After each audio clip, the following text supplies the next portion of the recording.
Hey, good morning. We're going to be watching a video. We're going to be doing like an interactive dissection. The ones here in class have a brain where they're going to be dissecting, and the ones that are watching online at home, you need to just follow along.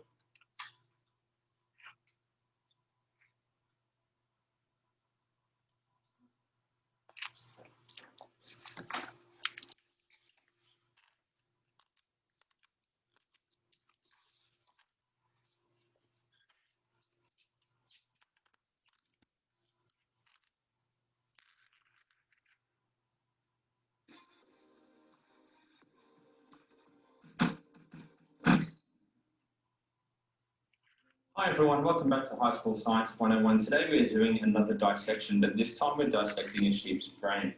And I'm going to go over some of the main structures you need to know and some of the basic functions of those structures.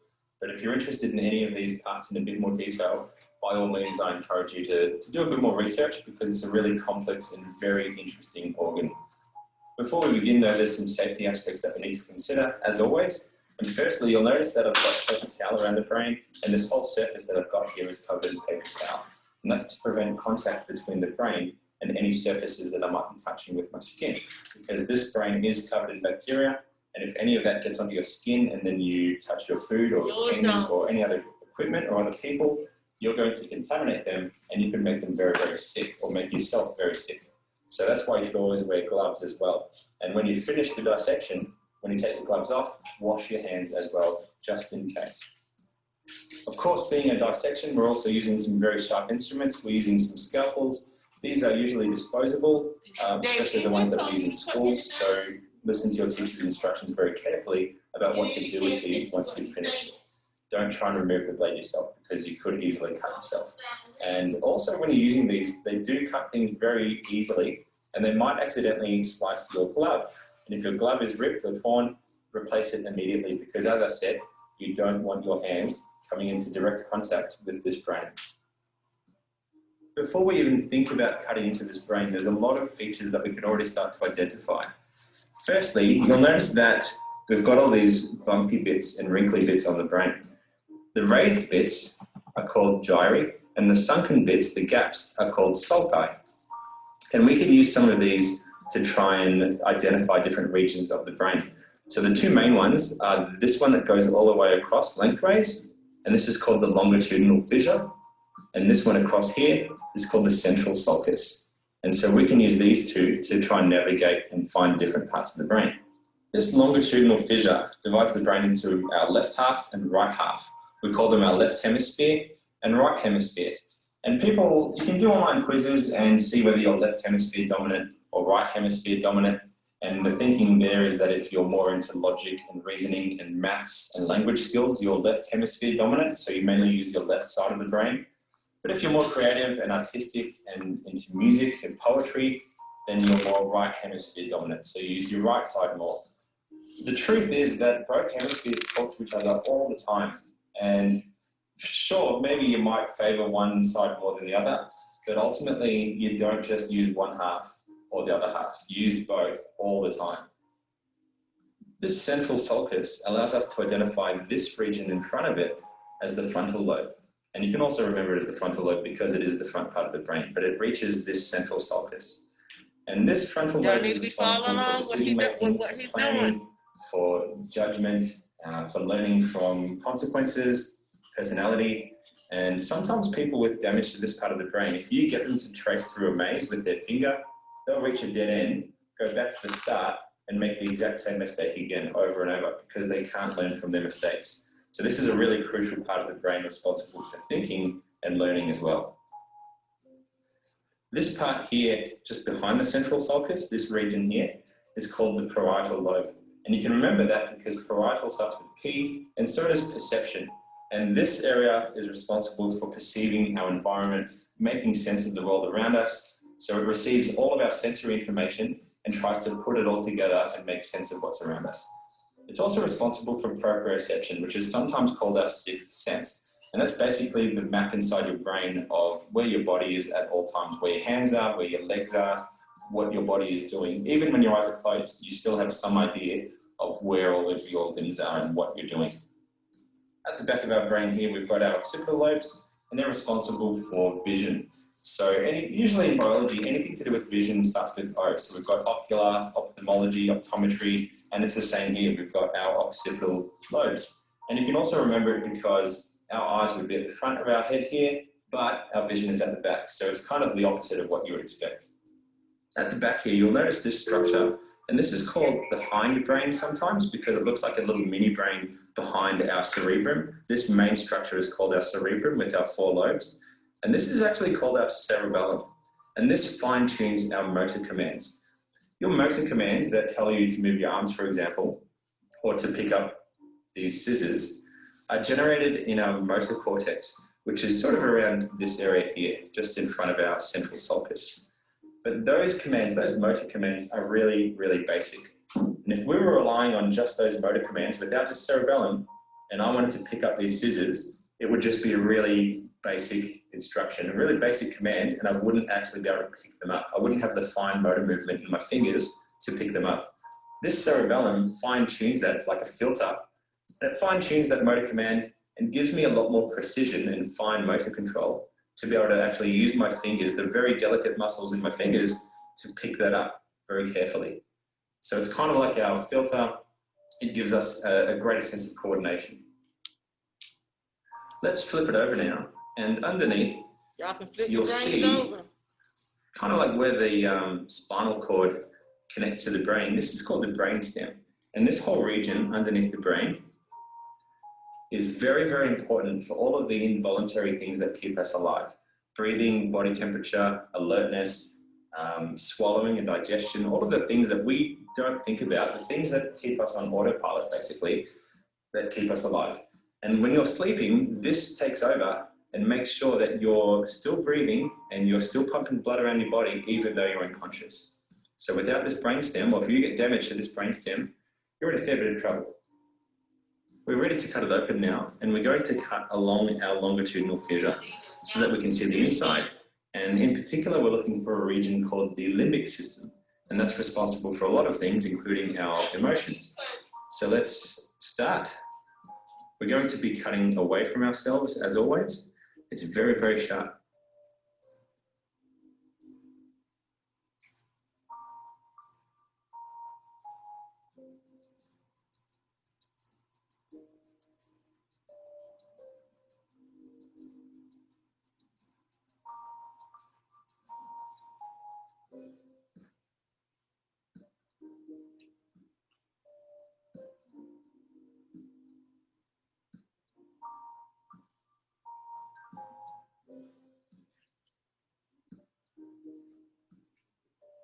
The first thing you'll notice is that there's lots of white matter. We call it white matter.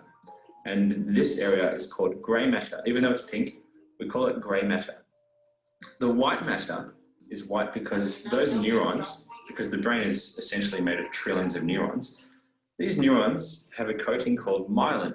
And that's basically a layer of insulation that helps speed up the nerve impulses.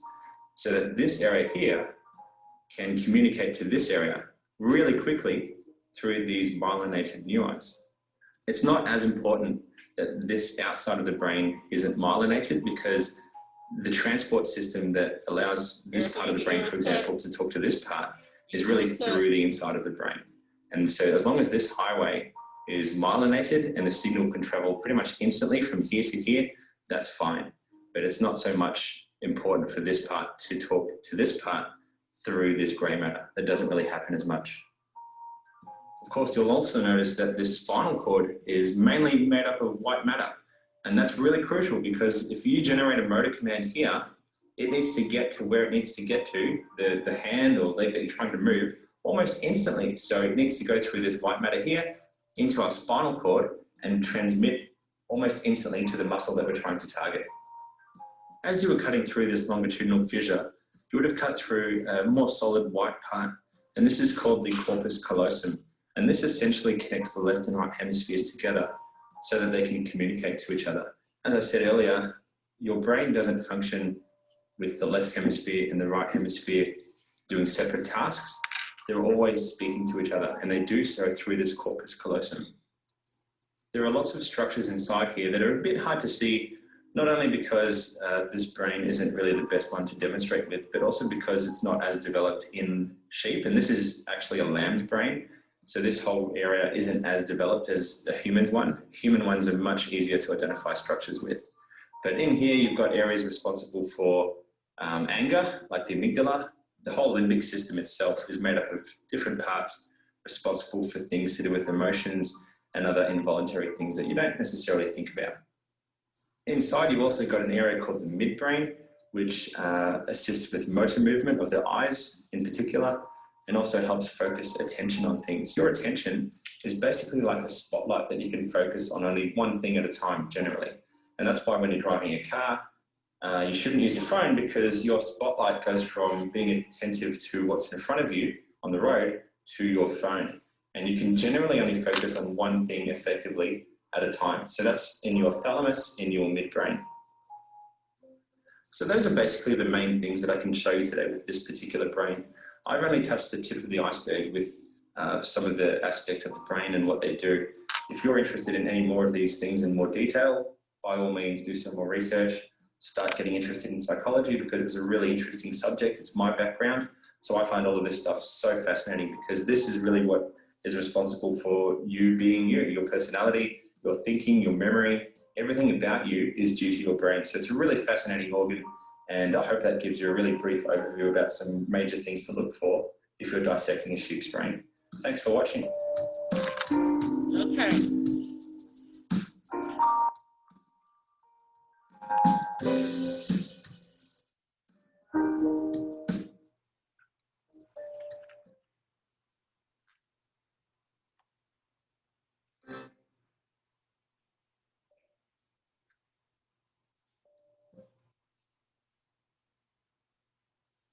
Okay, those of you that are home watching, that was the end of the dissection video. The ones here in class, I am going to give you about 20 or 30 more minutes to work with your brain and see if you can identify the lobes that he was talking about, and then mark them and see if you can. That's when you find them, just raise your hand and I'll come look at them with you. And then I'll just let you play with your brain a little bit so you can endeavor and see. You can cut open the brain stem so you can see the different parts and excuse me, so you can see the inside of the brain stem. So I'm gonna give you to about 9:45 to finish working with your brain, and then once you finish, just raise your hand and I'll come look at what you found. Those of you that's home, some of you still have not done your urinary work. Hold on one second. Stop sharing the screen. Some of you have not done your urinary work and turned it in. I went in today and checked. I told y'all Friday morning when I come in, I'm gonna be checking that urinary work. You need to get it done today. And then you know your the nervous system work is due tomorrow. Friday night by midnight. You have got to get this work done. If that urinary work is not done by the time I come in here Friday morning and start looking at it, whatever you have not done, it's gonna be a zero. I have sent out emails to everybody saying that you need to be going into Canvas to check and make sure you've done your urinary work so you can get it done. You need to get it done. It's going to be turned into a zero, and then I'm not changing that zero. You have that number of days after to do that to get it done, and you still have not gotten it done. So if there's anybody